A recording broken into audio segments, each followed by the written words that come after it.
Maghanda na ng mahiwagang apple juice at makitambay sa mga yotit dahil walang bawal pag-usapan sa masarap na kwentuhan. Wag Po! Mga yotits, narito na ang mga balitang pag-uusapan natin. Kahit sumigaw pa sila ng Wag Po! Kumpanya sa Amerika nag-aalok ng $20 o 1,000 piso kada oras para manood ng porn. May kilala kaming yayaman dyan. Wow, ha? At dahil Shabu ngayon, chill lang tayo. Makakasama ng mga yotit si Tito Erdenero, ang unang tao na nakakumpleto ng human power circumnavigation. In short, nagsagwan lang siya paikot. Mga yotits, take it away! The globe is one thing. But by human power is another. Circumnavigating the globe by purely human power is a totally different thing. Okay, when you say human power, that's That's either Pure muscle rowing power. or hiking or biking. wow. Okay, so welcome to Wag Po. Okay, the name of this program, It's a Friday. it's a Friday. It's a Friday. And we are drinking apple juice. Apple juice. My name is Lord De Vera and he is Ed Lingao. At kami po ay mapapanood sa Signal TV, Channel 1. Ngayon po PBA sa Radyo 5. So, kung walang TV, pwede po sa Facebook at sa YouTube. Hanapin nila po yung account ng 1PH. Yes. Tatandaan, it's a Friday. It's a Friday, kaya dalawa lang tayo dito. It's a sacred day. Okay. Pero, mga yotis, makakasama natin ngayon a holder of 18 Guinness, oh. Guinness Records, including yung nabanggit natin kanina. Okay. So, makakausap natin ngayon ay napunta lang sa Pilipinas daw by accident. Kasi due to, sabihin natin Bad na weather. masamang weather conditions, kailangan niyang dumaan ng Mindanao. At At na-customs tuloy siya. customs ba siya? Na-customs siya. Hindi malaman ng customs na gagawin sa bangkahan. Oo nga eh. Siguro mabuti pa. Kausapin na Yeah. natin siya. Ladies and gentlemen, we would like to welcome to studio, Mr. Arden Eroch. Sir? Hi, sir. Before anything else, would you like something in your mug that's a little bit... Sure. Yes, please. Arden, this is Jerwin. Hi, Jervin. I can feel the might of those muscular arms. You know, from California to Hawaii, it took him, 80 days of rowing. Of rowing. Okay, tell us how you got in the Philippines by accident. Well, I left Crescent City in Northern California June 2021. 80 days later, I reached Waikiki in Hawaii. I waited 1 month for the season to advance a bit so I wouldn't be at storm risk. I left in October from there and reached Guam 128 days later. 21st of February, I left Guam and I was at Legazpi 24th. So it took me 31 days from there. Okay, interesting that you mentioned the word Legazpi. Yes. Okay. Thank you. Was nothing to do with the first circumnavigation. Okay. Anyway, how tough is it crossing the Pacific, considering it's a vast expanse of water? Oh, yes. And it's all hand-powered, and you're all alone. Yes, I was alone and I was using a rowboat, oars. I am totally at the mercy of the ocean.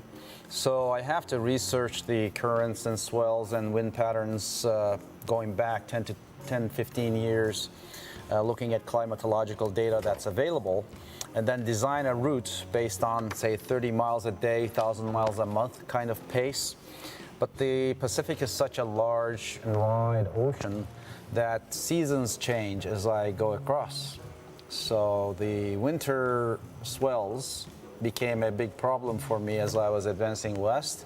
The winds I thought we covered well. The currents is also But the swells from the northwest, from the storms near Japan, were really creating a problem, slowing my pace. So that meant that I would be delayed in getting across Luzon Strait. My goal was to reach Hong Kong.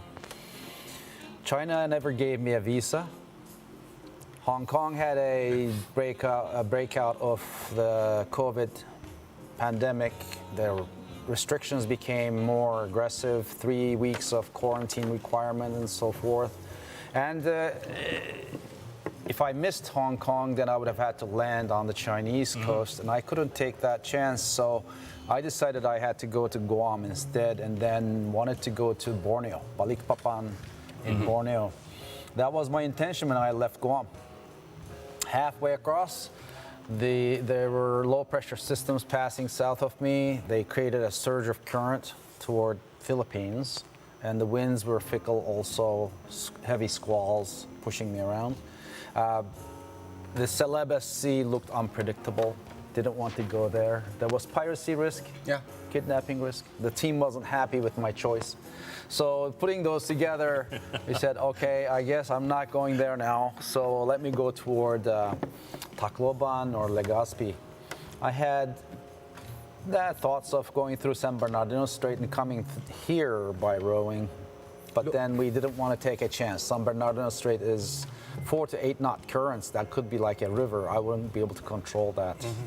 So fought From to a get man into who just sailed the Legazpi. Pacific, who just rode across the Pacific. Well, I have to be wise about where I apply my It's not efforts. just muscle power, it's also brain power. yeah. The ocean would overtake, the currents would rule in that case, and I would lose control. We don't want to do that. I can't imagine having to fight the wind, fight the currents. I can't even, paddle well through a swimming pool. And he has a pool Yeah? in his house. and you're doing it across the Pacific. 239 days total to get here, and my hope is that I will get back to bicycle from Legazpi to San Fernando, not inland, the one I think it's on the La coast, Union. further north, and then launch toward Vietnam after the typhoon season, probably late January or February timeframe. It could be as late as March. We don't know yet. It all depends on, I have to wait for the currents to set properly and the winds to be in my favor, because I can't, as I said, I can't fight the ocean. I have to go with it. You'll be passing the South China Sea or the West Philippine Sea, and that's contested area. You'll have Chinese Coast Guard. My advice is to Well- invoke Turkish citizenship. Well, I have both passports with me, so I can definitely you show that. have heard what they do to our fishermen there, haven't you? It's contested seas. It's not a happy place, and when faced with aggression, I just have to hope for the best and try to avoid it as best I can, and give them advance warning so they know my intentions. That's part of the way that we have to handle this diplomatically, you know? Arden, what's the initial reaction of, I guess, Coast Guard officers seeing a white man paddling alone on a boat in the middle of nowhere? Yeah, well, And how do you explain that? Do you have I'm gunning for... I had large vessels come and look at my vessel and think it's a lifeboat. Yes, I can they probably assume that you need rescuing. Yeah, they would come and hang over the edge and yell. Are you okay now? I said, okay, I have a VHF. I would just show my radio, handheld radio, and then I would start talking to them, and they'd say, "Where's your ship? How many are you?" I said, "Oh, this is my ship. I'm one." I see. And they say, you're crazy. Yes, how much of that do you get? Well, yeah, I have proper electronics on board, so they can identify my vessel, I can identify them, and we can have a distant conversation without having them come to me. So once they see a signal like that, I identify as yellow rowboat. Yellow rowboat. That's what they see, so rowboats. So and they know that this is intentional. A rescue vessel, a lifeboat, would not have such a signal. Let's say the electronic signal, is it, it's what they use for... AIS. AIS. AIS is Automatic Information System, and it tells vessels their relative positions, the speed, whether they're on collision course, what's the closest point of approach, how long they have before that happens. It gives them all sorts of information and the track of the vessel in the last 20 minutes, so they have a sense of where that vessel is going relative to each other. So you have that AIS? I do have that, and they see me, and I see them. I set my system to give me an alert when their projected course comes within 2 miles of my boat. Oh. So that is a big circle. Yeah. So sometimes I get vessels 20 miles away, projecting right through, and I wake up, where are they? I start looking. It's good to have advance notice because it may require me to step outside, get on the oars, or get on the radio, depending. I can't even imagine the muscle power involved, but how do you deal with that extended periods of solitude? One has to enjoy solitude, and one has to be comfortable in his own shell. If you have demons inside, you have to address those, and it's good time. It's a good time to resolve issues and think about them, and then plan the future, deal with the past. The mind races. I don't have distractions. I can't turn on the TV and watch Wag Po to spend time. Don't. You're gonna have demons inside you. For example. So when people get bored, they call friends, they go out, they work out, they go to a movie, whatever. I don't have that luxury. So You don't have direct connection with your team? Communication? I can by satellite phone, I can by email, by messaging. All of those are still a way to connect, but not necessarily to distract me or to preoccupy me. Journaling some is good. Reading a book that I brought is good. Writing updates to social media is good. Those things are work for me. And then, of course, I have to then make sure that the boat stays on course. I am the engine for the boat. I have to, if the boat is going in the direction I want, since I designed the route to take advantage of the winds and currents and swells, it typically goes generally in the right direction, and then I correct course. If it does things I don't like, I try to slow that down. If it's going in the direction I want, I can take a rest, I can do laundry, take care of myself, fix myself food, do social media, whatever, connect and email, call my wife. All those things can happen if things are going my way. If not, it's work time, sometimes overtime. Just coming into Legazpi, I had a very difficult 10 days coming into Legazpi, making sure that the boat lined up properly. Because strong currents happen. It would have taken me down toward south end of Mindanao, toward Tacloban, Leyte Gulf, or approaching Legazpi would have taken me down San Bernardino Strait. To get into Albay Gulf, I had to stay on the oars for 10 days. I was running on 6 hours of sleep. So I would row into the night, sleep 4 hours, get up at 1 a.m., 2 a.m., row some more, at 5 a.m. go back in, 2 hours of sleep, get back out, have my breakfast, be on the oars again. That was the pattern for about 10 days. The last 72 hours were 40 hours of nonstop effort to get into Albay Gulf, and then 4 hours of sleep in 1 hour increments. Then 12 more hours to push toward Legazpi. And then when I saw 50-meter depth, I dropped anchor. I said, that's it, I have to sleep. Okay, this is the perfect time to have beer with a storyteller like this. Let's bring in our other co-anchors. Two other friends, we have Melvin and Manny. Say hi to Mr. Arden Eruch. Melvin, Manny. Hello. Yeah, they can see us Hello. via Zoom. I'm just wondering Good, if you good. are cooking in the boat. Yeah, how do you fix meals? Manny is always concerned about food, Yes. so About nutrition? Well, here's the food is definitely fuel.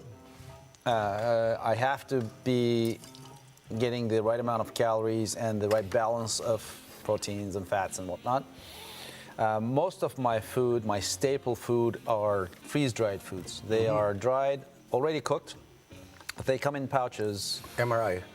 No. The MREs are military rations, but they already have liquid in them. All you have to do is heat that. Mine are dried. They're already cooked, but then dried. So I have to boil water, add it into the pouch, let it sit for half an hour, then it becomes edible. They're tasty. It makes them lighter. There is no liquid in them. MREs, the military style, they put it in their trucks and helicopters and such, and they bulky. transport it. They can afford to do that. I can't. Mr. Errol, Yes, can you hear me, Mr. Errol? yes. Why is it that you use for your dinner or for your lunch? Why is it that you use MRE? Where you can No, use no, no. I don't use the MRE. fresh fish from the sea. I guess he's asking, Yeah, fresh can you fish. actually catch fish? I used to catch fish, but I don't.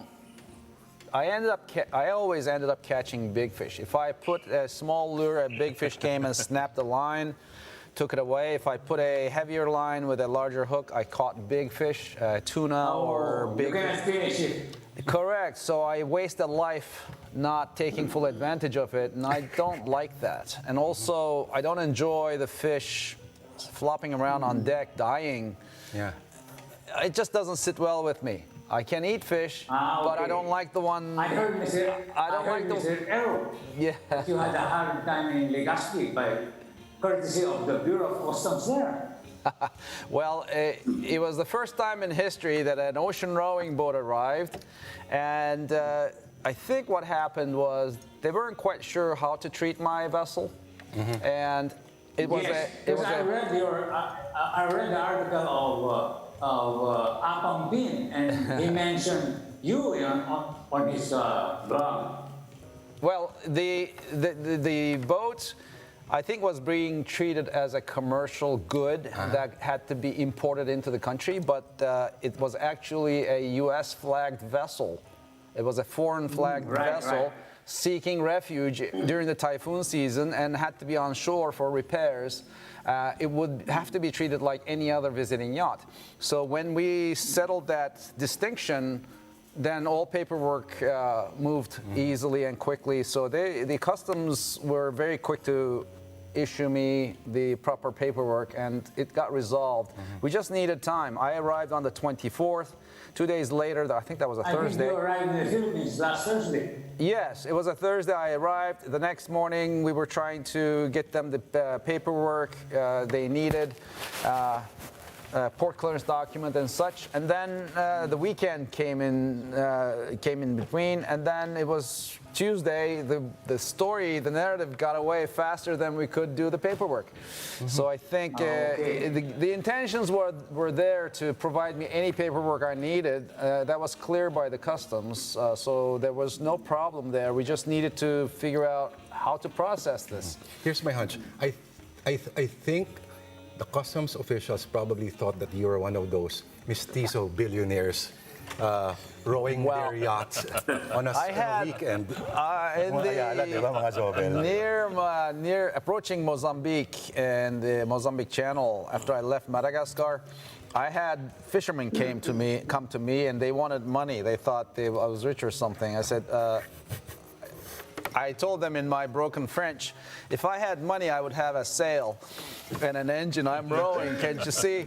That's already worked in Somalia, Yeah, not they here. said, we're hungry. I said, okay, here are some chocolate bars I had. chocolate bars with you? Energy bars the kind that I didn't like. Just here, I gave them each 2 of those, and then That's very they went cool away. of you. Did you ever have problems with piracy? There are areas in Yes, so I did not have direct issues with piracy, but I had to take precautions against it. So approaching Madagascar and Africa on the Indian Ocean, having left from Australia in 2010, I was in communication with the flagship of the international task force that was assigned to patrol those waters against the Somali pirates. And at night, when I approached Madagascar, then further west, I was applying a curfew on board. I would not turn on my lights. I would tape over any little light that I had on board. Things would be covered. I would keep radio silence, all of those things, so that I wouldn't be discovered. Yeah. Make myself as invisible as possible. I would observe, but not broadcast my location on the AIS device, for example. And then when I intended to go to Balikpapan in Borneo, when piracy and kidnapping became a concern south of Mindanao and the Celebes Sea, the team was not happy, so they were very happy to know that I was going to come west and avoid those waters. I had thoughts of going through Surigao Strait onto Sulu Sea, Palawan, and then go through. The Turkish ambassador wrote a concerned message saying, those are not safe waters either, Sulu Sea. Okay, all right, I guess I'm not going there either. So the options then were reduced to Tacloban, Leyte Gulf, or Legazpi. And so when I was able to line up Legazpi, I fought to get in there and then call it done. Tell us something about your boat. Is it made of special equipment? Is it constructed differently? The boat construction is of marine plywood. It's a standard design vessel. It was a kit boat delivered to participants of the Atlantic rowing race, starting in 1997 until about 2004. After that, they went to molded composite hulls. It got more sophisticated. And these boats became available for resale, right? And I bought this boat used. It was built in 2001 by two British men. They rowed that boat across the Atlantic Ocean from Canary Islands to Barbados in 2001 race. And then a mother-daughter team, also British, rowed it in 2004. Then I bought it. So it already had about 230 days of rowing time on it. And then I put another 1,180 days, I believe, is my solo career total on this rowboat, which is a Guinness World Record. I'm leading the world right now in solo days at sea and solo miles at sea. So every day that I woke up, coming to Philippines, I was resetting those records, advancing my own record. It's just made out of marine plywood. Marine plywood, yes. No, those of us who watched Jaws remember what's happened to that boat made of wood. Yes. Interesting. Okay. What's the most... Hey, wait. Oh, go, Manny. Hello, Manny? Yeah, I was also about to ask him if he is sleeping at night. Is he worried that the robot will drift away to other direction? Drifting in. Well, as I suggested earlier, I designed the route to take advantage of the seas, so the boat goes with the seas. I have some control over where it goes, depending on which side I receive the seas. I see. So if I set the boat to receive the seas from the starboard side, it stays so. And wants to sit with the waves in the trough, and then runs, say, 30 degrees or so, 20 to 30 degrees in the starboard direction, away from straight line. If I want to go straight, I can wake up 4 hours later, change sides, and then come to straight line. So I can control that by jibing the boat in the sailing terms. So change sides, I can control that a little bit. And if it doesn't go in the direction that I want, that means I have to put overtime and stay on the oars longer. Yeah. Sleep less. Yeah. Okay. By doing that, you probably avoid typhoons. Of course. So part of my route design process involves finding out. Beef pies. Sorry. Nice. These are beef pies from Renato Tranquilino. Yeah, Thank you. Renato. Delicious. Thank you. Thank you. Good snack. Yeah. So I have to look up storm seasons, when the storms happen, storm tracks, where they go, and try to be off the water, away from those waters where the storms are. So that's one reason I had to take the boat off the water, So the typhoon season is just around the corner. A week from now, a typhoon is going to form east of Philippines. It's going to mess up the wind patterns, and it will also create risky conditions for a small vessel like mine. I can't handle that, so I have to be off the water. That's why I pushed so hard to get into Legazpi and into safety. And after the typhoon season, probably in February, I will launch from San Fernando and get on the Western Philippine Sea. Everyone would probably assume that you're an excellent swimmer. I am. Okay. I mean, excellent, we can debate that, but I can swim, yes. Okay. I have a PFD, personal flotation device. So when the conditions are difficult, I wear that in case I find myself in the water. Has a huge wave ever capsized the boat? Yes, in fact, December 2nd, I had a storm that produced a very large wave. I was in the cabin. It hit me broadside. And the boat went 120 degrees over and came back right side up. The deck was full of water. It emptied itself, and the boat came back up. It caused some damage. I lost 2 spare oars that were tied to the side. The sea took that away. It turns out it cracked my roof. Cabin ceiling is cracked now, and in heavy rain it was leaking and dripping inside. So if I had another storm like that with a serious knockdown, it probably would have caved the ceiling in, and it would have created a life-threatening situation for me. So right now, this structural damage is there. Things have separated from the bulkhead. I have to do some repairs, really, before I get back on the water. So in January, I'll come back with some composite materials, repair materials, epoxy and such with me, ready to take on that task before I get back on the water. My wife has a message, not really a question. My wife remarked that your family must be very supportive and understanding. Absolutely. My wife is a saint. Nancy Board, she is... Hi, Nancy. She is a saint for putting up with all of this. She appreciates and encourages, actually, in her own way, that I take on these challenges. She believes in the cause. We have a nonprofit that we established. She's the vice president, is part of that organization, to educate and inspire children especially. So we take on educational projects. When I come back in January, I'm going to make a point of visiting schools in the Philippines as well. As I bicycle, I may be visiting schools along the way, and certainly in Legazpi, we will have more time to organize that. And I try to get in these classrooms and talk to children about setting goals. I tell them that when I started my circumnavigation, I didn't know if I could finish it, but I had to begin. And at the end of the circumnavigation, by the time I was done, I had become the first person to have rode 3 oceans and become the first one to have done a solo circumnavigation by human power. I had set 15 Guinness World Records.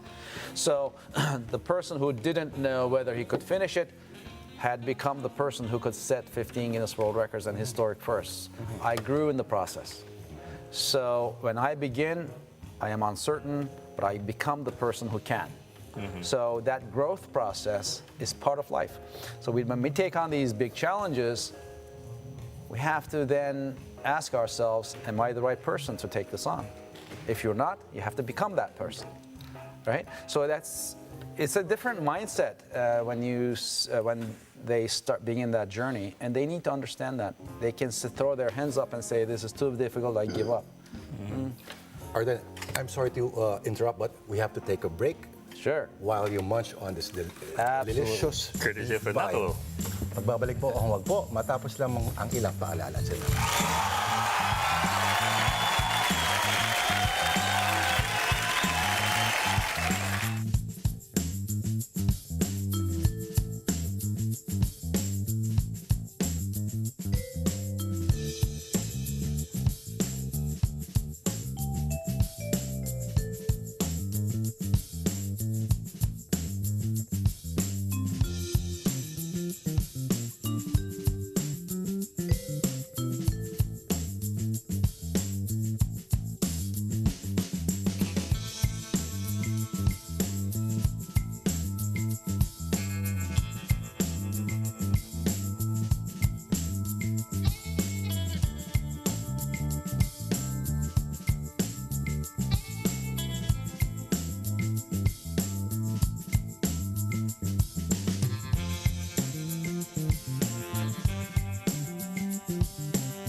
po ang Wag Po. Kasama pa rin po natin ang may hawak po ng 15 world records. Kasama na po dyan ang pag-circumnavigate po ng mundo on purely human power. Ibig sabihin, walang siya rin yung makina.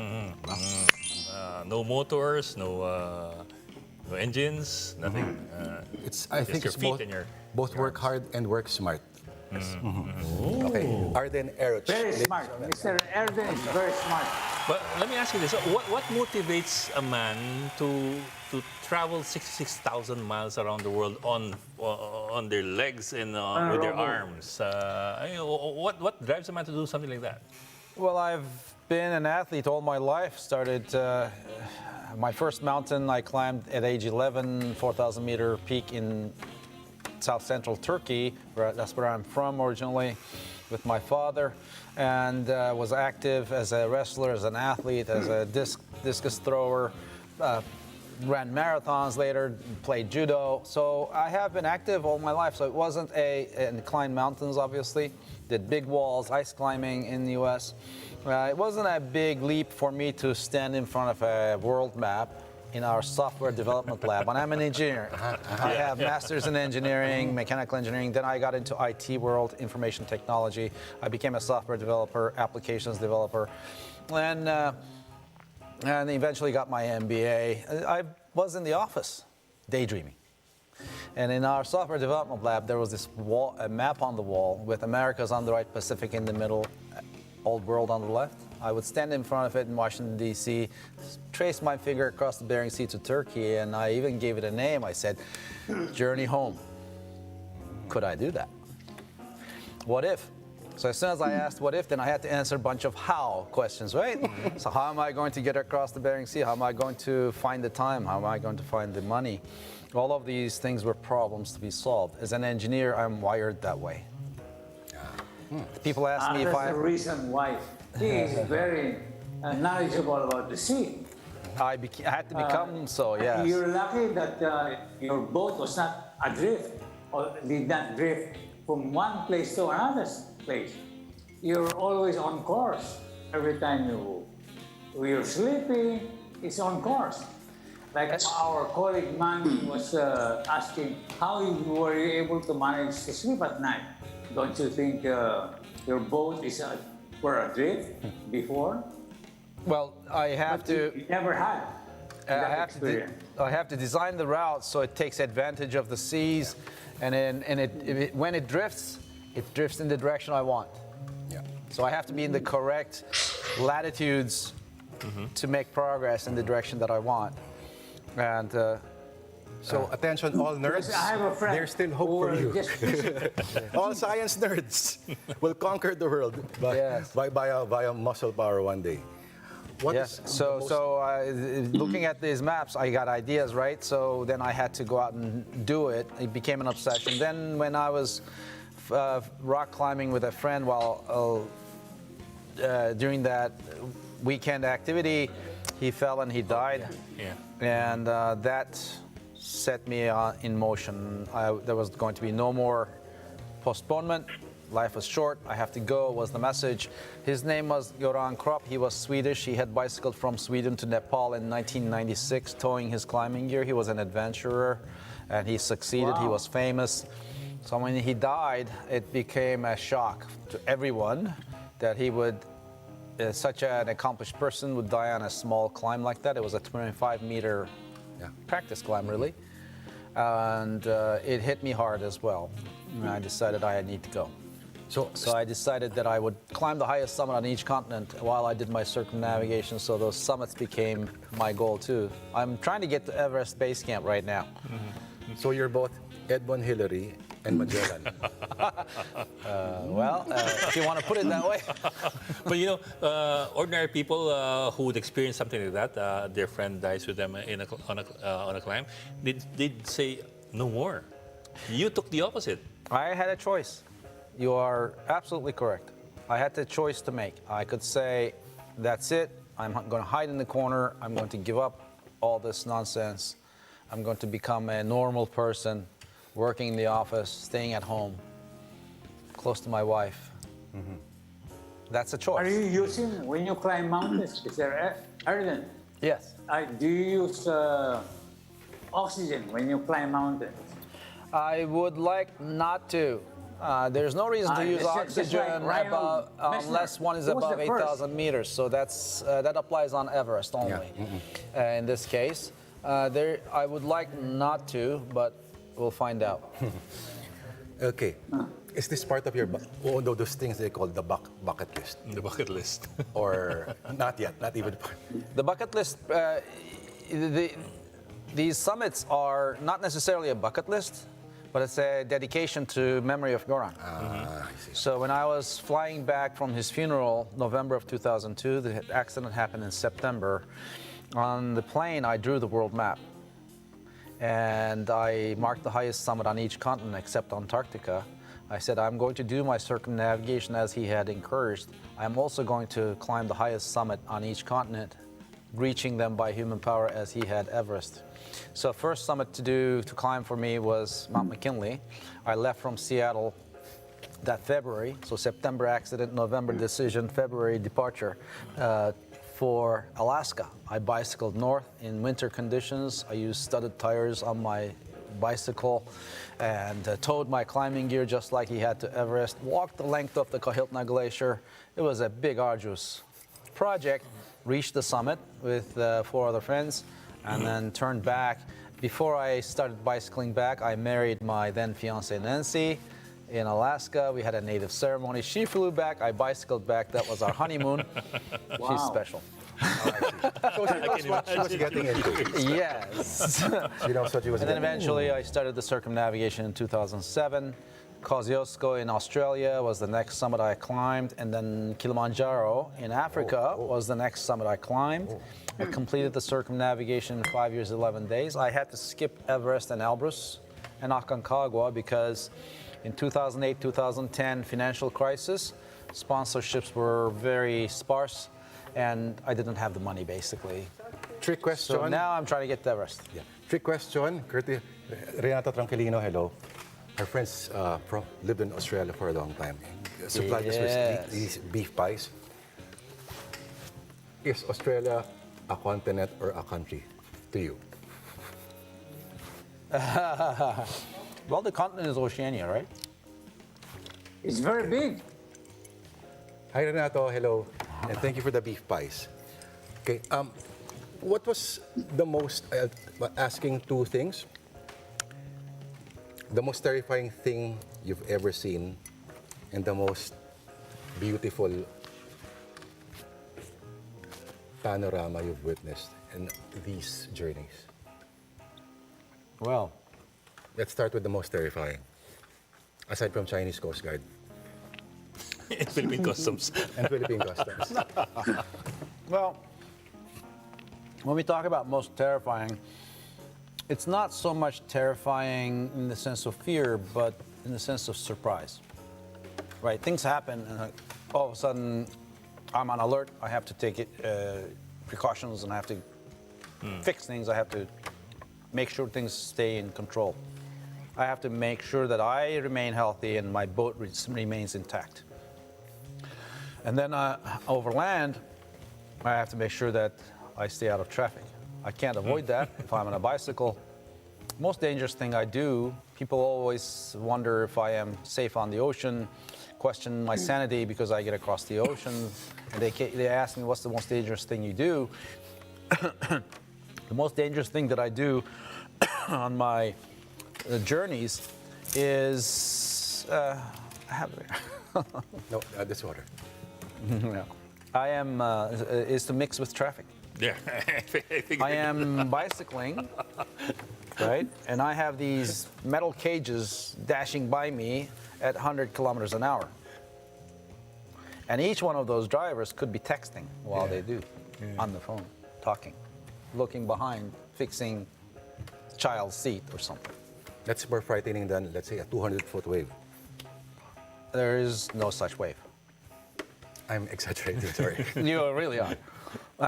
Typical conditions at sea for me are 10 to 12-foot seas. Even in the That's- worst of storms. In the worst of storms, it can get more. The issue is when waves break if I am in the breaking wave and get caught, like I did December 2nd, had a broadside, big wave just hit me square on the side. That can be a problem. But otherwise, the oceans are rolling waves or smaller waves. Swells come from long distances, and the winds are typically 10 knots, 15 knots, at most 20 knots, and then those produce maybe 5 foot, 8 foot waves. Those are not threatening at all. They become part of the force that drives my boat. It propels my boat. I take advantage of them. So I have to use them to my advantage. So Let me ask a question for the benefit of the geardos out there. Geardos. The people who love Geardos. Gear. Geardos. What kind of because you We're practically looking live at the watch. in your boat, di ba? my watch is Garmin. What kind of cell phone do you use? What kind of laptop do you have? If you have a laptop on your boat, what kind of I used an iPhone on the boat. This is a waterproof case. It's life-proof. Yeah, life-proof. It's waterproof and keeps moisture out and protects the boat, the iPhone. I can drop it. I don't want to necessarily intentionally, but if I do, it protects it, keeps the water splashes from affecting the boat, the insides, yeah. insides the phone. I have apps on here that help me navigate, that help me communicate, that help me use my broadband modem, for example, to upload images, to use my GoPro for recording. I can set up my GoPro and I see the screen here, and I can push record. The GoPro is over there. I control it from this. That's your GPS. Life-proof. This is life-proof too. There you go. So I have an iPad about that size as well, which also has its own life-proof case. So that is my setup. I have tracking device on board, a yellow brick device, YB tracker, and that I can set it to put out my location every hour, every 15 seconds, depends. I set it up, right? And I choose by that. satellite. It goes up by satellite and puts my location on my website. We have a tracking page. Okay. My website, erdenerush.com, we can share that with our audience. So, ERDENERUC.com. That has a blog page, it has a tracking page, all of that.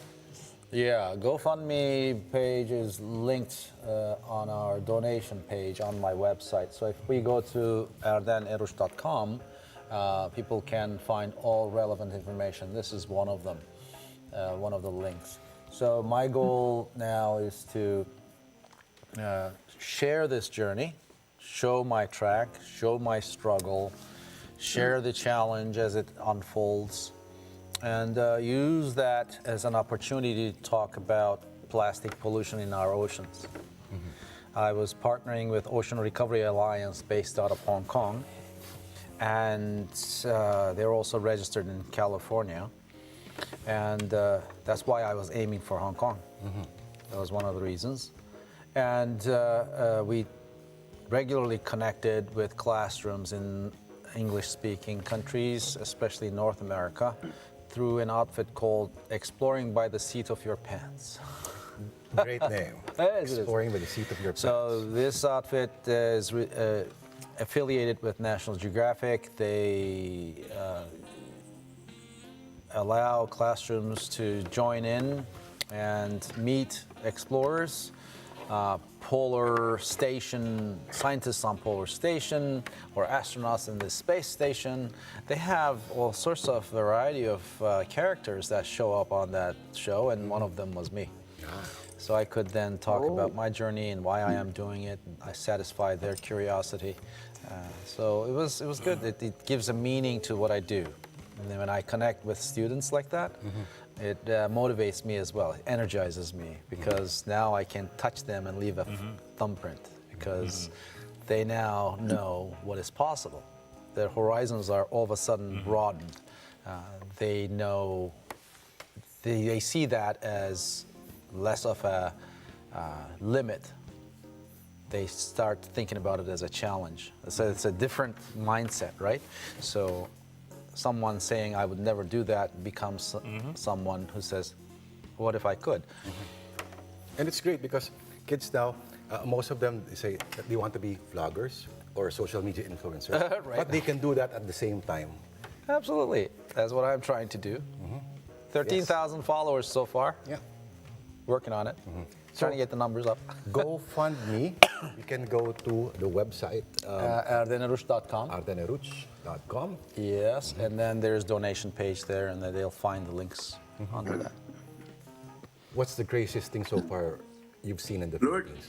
Oh, Craziest thing in the Apart from the Philippines, traffic. balut. balut. Ah, I see. Oh, yeah. That'll get you places. That's unique. Well, I actually came to Philippines in 2007. I see. Actually, 2008, 2009. When I was on the Pacific trying to reach Australia, I couldn't cross the equator. I ended up north of Papua New Guinea because of strong La Nina conditions. And the first typhoon of the season formed in 2008, Typhoon Ramasun near Palau. It became a Category 5 typhoon, ran toward Japan. We said, I'm in the wrong hemisphere in the wrong season. I need to take this boat out of the water. So we sought help from Philippine fishermen who were catching tuna. There was a tuna fleet in those waters. Frabel Fishing Corporation. Frabel. Yes. I'm going to meet them this week. We are going to raise a toast to those wonderful experiences we had together. So they picked up my boat and brought it to General Santos City, kept it there. That was May 2008, and then kept it there through the typhoon season, and then dropped me off at the same spot they picked me January 15th. And then I rode across the Bismarck Sea down to Papua New Guinea and continued my journey. So that was my experience with the Philippines before then. So I encountered balut then. Yeah, they have fish hot dogs. It was Mr. unique. Erden, you Anyway, really served as an inspiration to all of us. Inspiration for the Thank you. seniors out there. So that's the route that I did. That You is see your that? route. 112 degrees of longitude. I came from California all the way to the Philippines. It's insane. Insane, it's true. What are Oh, you have a doing there? QR It's code. insane, but you're an You inspiration have to a QR all of code us. on the side of the boat. Yes, it points to my website. Smart engineer. Yeah. Yep. Work hard and I think work Manny has a smarter. question. Ladies and gentlemen, Arden What can you ask? Eruch. Arden sorry. What is his routine? Can I ask what is your routine in a single day? How many hours do you paddle, and how do you keep yourself fit while traveling? So the way that I keep myself fit, basically I have to treat this as a journey. I have to reframe it not as a race, but as an experience that I'm living.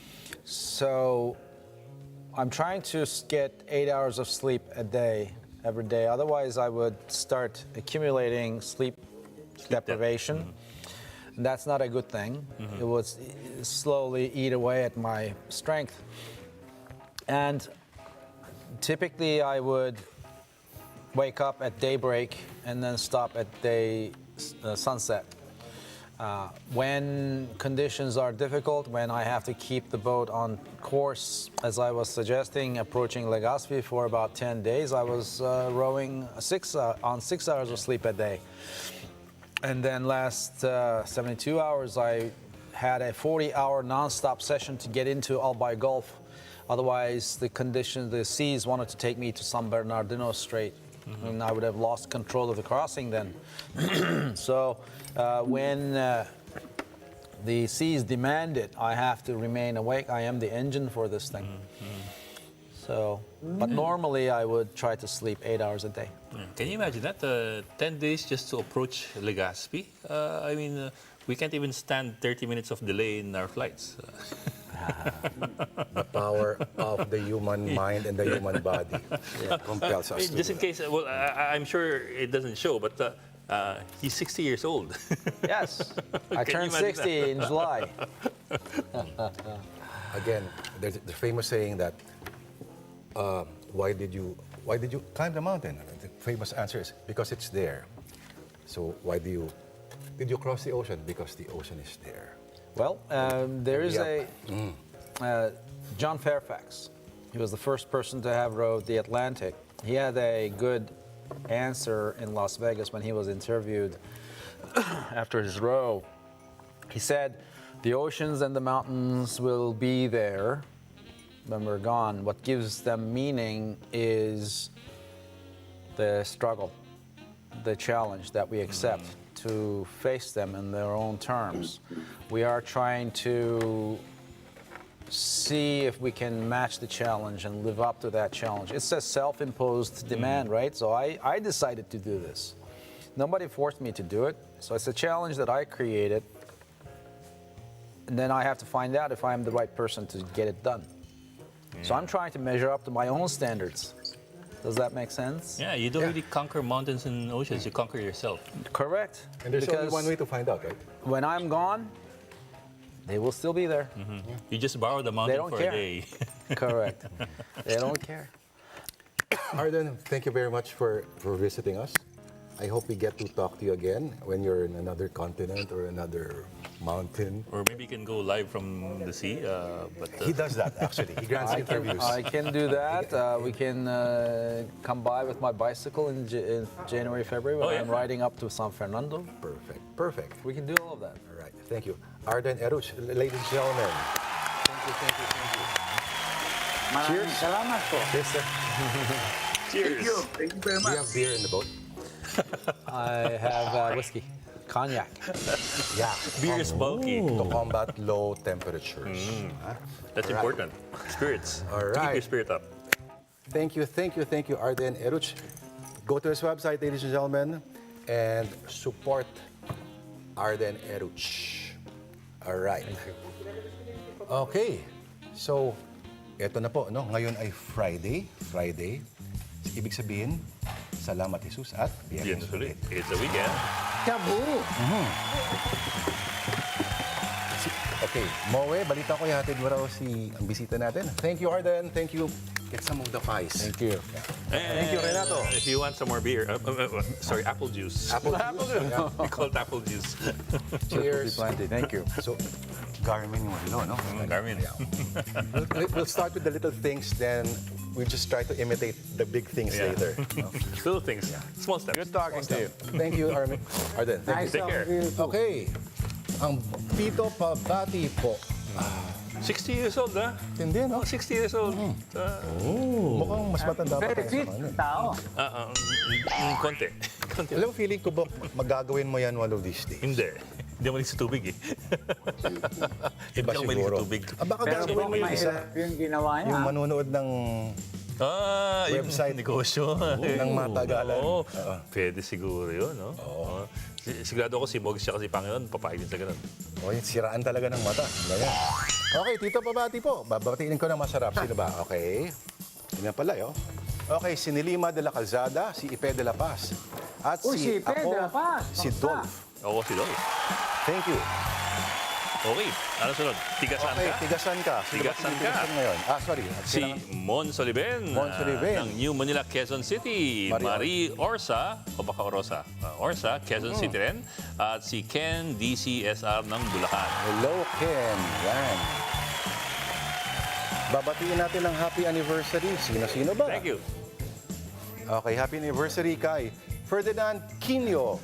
Pakibati naman po ng happy anniversary, wedding anniversary si Mr. Boyet at Mrs. Nomi Sambong ng Batangas City. Happy anniversary sa mag-asawang Boyet at Nomi. Yan. Ako ba ulit yan?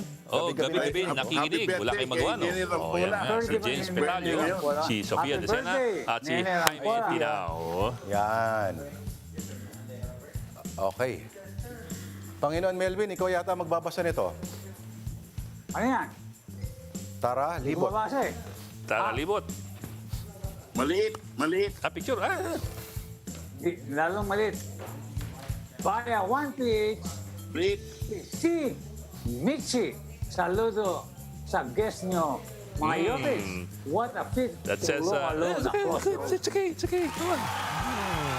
It says, salute to our guest. One PH yan, ha? That's from one of our viewers. Salute to our guest. I'm sure not just one. No? All right. So we're gonna do a picture. Okay. Okay, magpaalam na tayo. Manunod ba kayo? Magpapapicture lang kami, selfie. Oo, habang nagpipicture tayo. Gusto ko lang. Kasi dapat bukas. Okay. Pupunta tayo ng Let's Baguio, pretend we're no? serious. Come on. At saka mag-swimming. Okay, so again, inspiration from our guest, Mr. Arden Eruch, o the man who sailed across the big ocean. Yeah. Sorry, Pero saludo ko sa no tao na yun. sails. Road. Road. The engine is him. Sila Magellan sailed, he rode. Okay, and he will pedal to higher and even higher mountains. Right? Yes. All right. Thank you. Thank you. Take care.